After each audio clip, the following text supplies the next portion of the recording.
published 17:30 Eastern Daylight Saving Time, the 6th of May 2018, updated 17:30 Eastern Daylight Saving Time, the 6th of May 2018. Liverpool's Alex Oxlade-Chamberlain, who is suffering the injury heartbreak of missing out on both the World Cup and Champions League final, could still have some involvement in Russia.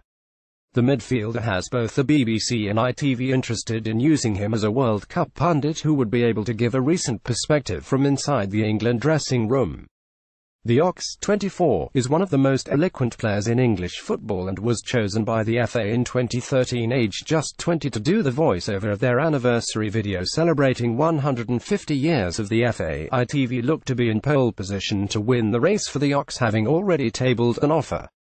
Liverpool's Alex Oxlade-Chamberlain could be picked up as a pundit for the World Cup. He will miss out on the World Cup this summer after sustaining an injury against Rome. A false sense of entitlement, especially around radio sports rights, that possibly contributed to BBC losing the cricket ball-by-ball coverage to TalkSport for the winter tours to Sri Lanka and West Indies, was evident on BBC Breakfast at the weekend. The presenters, having interviewed pundit Steve Bunce ahead of the David Haye-Tony Bellew fight, just assumed the fight would be on 5 Live when TalkSport had the rights.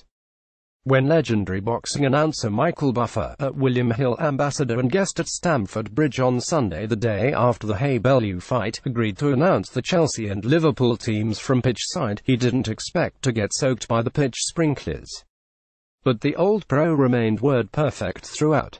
Legendary boxing announcer Michael Buffer was soaked by the sprinklers at Stamford Bridge. The RFU, who in the wisdom no longer directly employ their ground maintenance staff, having hived them off through an outside agency, suffered serious operational problems during the Army v Navy match on Saturday, attended by a full house of 82,000. A power cut knocked out the giant screens, scoreboards, countdown clocks and lifts during the second half.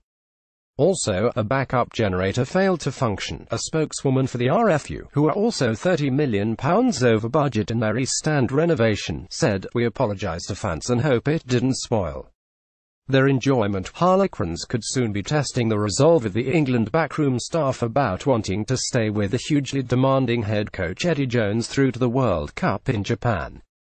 England defence coach Paul Gustard is understood to be on the short list at Harlequins to succeed John Kingston as director of rugby. Also in the frame are Shaun Edwards, the Wales assistant coach, who'll be hard to prize away from the Principality, and Ben Ryan, who led Fiji to Olympic Sevens gold in Rio and is now a consultant to French rugby.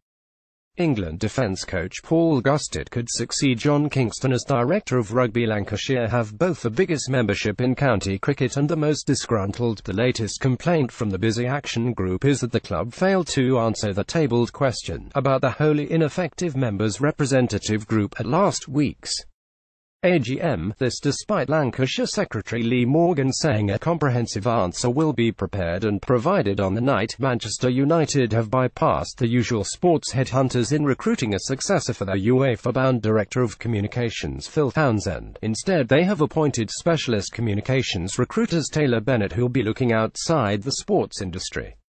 A second visit to 2026 World Cup bid is Morocco by the FIFA Inspection Committee because of concerns over hotels and stadiums does not augur well for the chances, but it will be an almighty scandal if Morocco are ruled out before going head-to-head with the combined United States, Mexico, Canada bid in Moscow at the FIFA Congress on the eve of the World Cup, following the murkiest of all ballots in Zurich 8 years ago. World football's governing body need a showcase transparent voting procedure next month. Another visit to 2026 World Cup bid is Morocco by FIFA does not bode well for the chances.